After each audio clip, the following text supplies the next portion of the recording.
যে সংগঠন কর্তৃক আয়োজিত ওই প্রতিযোগিতার যে আয়োজন করা হয়েছে সেখানে উপস্থিত বিভিন্ন প্রতিষ্ঠান থেকে আগত শিক্ষার্থীবৃন্দ এবং আমাদের ঝিনাইগাতি হাজরত আমরুন্নাথ উচ্চ বিদ্যালয়ের সহকারী শিক্ষক অপ্র মাদ্রাসা সহকারী শিক্ষক প্রভাষক এবং অভিভাবক বন্ধু সকলের প্রতি আসসালামু আলাইকুম।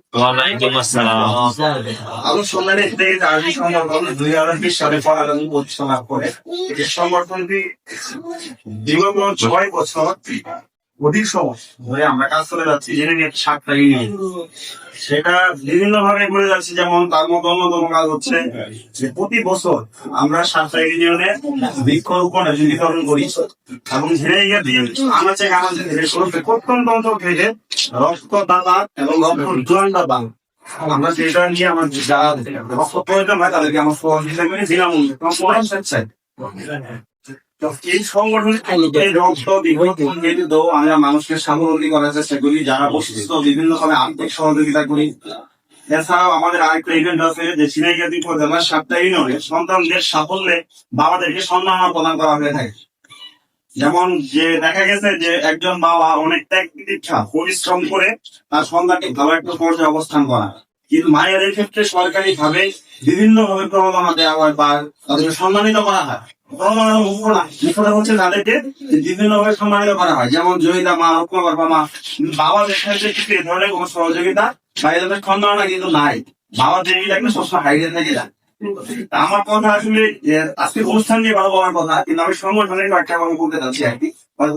তোমরা যারা আসছো এই জিনিসটা তোমরা জানবা এবং পরবর্তীতে তোমরাও এই সংগঠনকে বিভিন্ন হবা।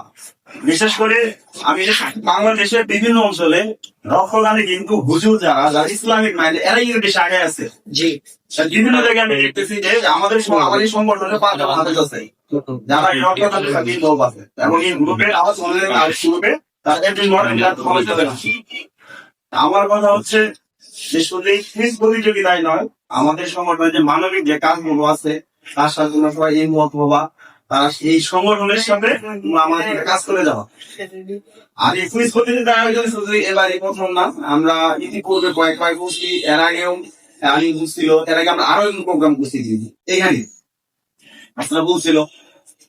আমি সশরীরে কোনো প্রোগ্রামে এখন পর্যন্ত জয়েন করি নাই। আমার সোনালী আর্টি সংগঠনটির গত কালকে একটা প্রোগ্রাম ছিল রাঙ্কিয়া একটা মাদ্রাসায় বৃক্ষরোপণ এবং বিতরণে। আমি এই সংগঠন থেকে বিগত 6 বছর আরাম কাজ করে গেছি। আমি গতকালকে প্রোগ্রাম আর আজকের প্রোগ্রামে আমি